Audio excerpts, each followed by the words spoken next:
नमस्तुभ्यं मातृभूमि सत्यमेव जयते। हम ज्ञान और सत्य पे ही चर्चा करते हैं।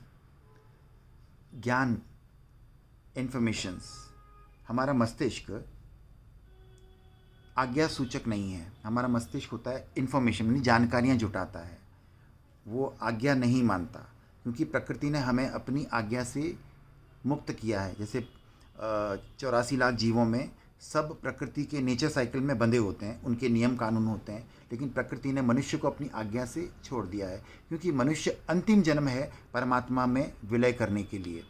इससे ऊपर कोई जन्म नहीं होता है। मनुष्य और परमात्मा के बीच में और कोई स्थान नहीं होता, कोई दूसरा जीव नहीं हो पाता। इसके लिए प्रकृति यानी ऊर्जा स्वयं हमारी वंदन करती है और हम प्रकृति को वंदन करते हैं। वंदन का अर्थ होता है कि पूजा का नहीं है, हमको संपूर्ण रूप से ऊर्जावान करती है कि जा, तुझे सब कुछ देती हूँ, तू ऊपर उठ, आगे बढ़, तू हर तरह से मुक्त है। हर प्रयोग हर प्रयासों के लिए, क्योंकि मनुष्य का मस्तिष्क इतना चेतनाशील होता है, वो कई प्रयोगों से अपने आप को मुक्त करता है, और मुक्त करने के अनंत प्रयोग हैं। स्वयं को मुक्त करने का एक ही मार्ग नहीं होता, अनंत मार्ग है जो मोक्ष की ओर लेके जाता है।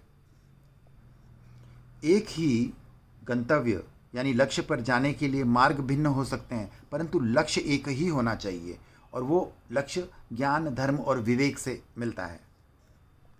जो हम अपनी बौद्धिक से और अपनी अवस्था से, जैसे हम अभी जिस अवस्था में खड़े हैं, यहीं से हमें विकास करना पड़ेगा। अगर मेरे अंदर कुछ महत्वाकांक्षाएं हैं, लाइक प्रत्येक जीव में कुछ होती है, वही उसके अगले माइलस्टोन है।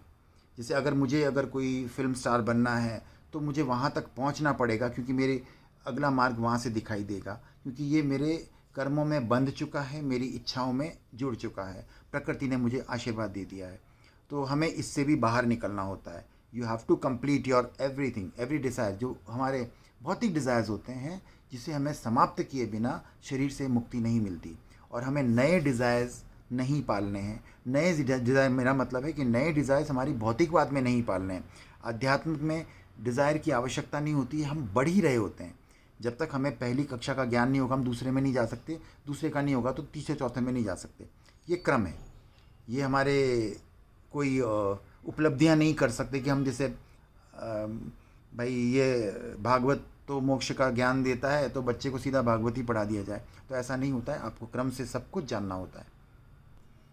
और ज्ञान वही श्रेष्ठ है जिसे विज्ञान भी प्रमाणित करता है। विज्ञान का अर्थ विशेष ज्ञान।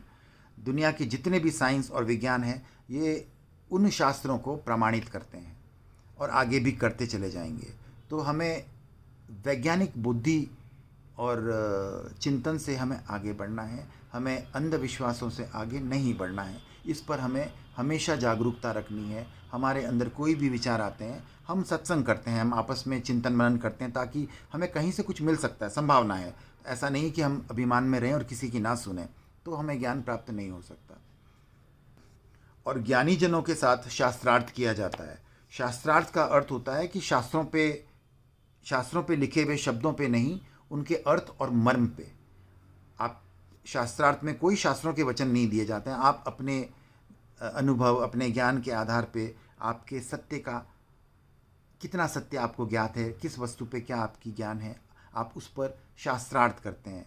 आप सब जानते हैं, और यहाँ कोई भेदभाव नहीं होता है। जो भी श्रेष्ठ होता है वो सबके द्वारा चुन लिया जाता है, उसमें कोई भेद नहीं होता। मेरे पास 4 बातें अच्छी है तो 4 बातें सबने ले ली, बाकी लोगों की 4 बातें अच्छी लगी तो मैंने अपने आप को चेंज किया, वो बौद्धिक चिंतन के आधार पे। जब हमें लगता है कि नहीं, ये ज़्यादा सही बोल रहे हैं, इनकी बात ली जाती है, हम ऐसे ही करते हैं।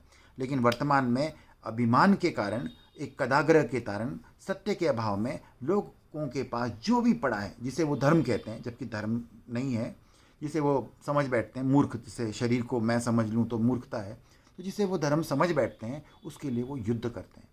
आप देखते होंगे अभी टीवी शोज़ में वगैरह कि लोग अपने अपने शास्त्रों को लेके जाते हैं और युद्ध कर रहे होते हैं। ये युद्ध का विषय नहीं है, ये समर्पण का विषय है कि आपके पास में क्या बेहतर मसाले हैं, मेरे पास कौन से बेहतर मसाले हैं, ताकि पकवान अच्छा हो जाए।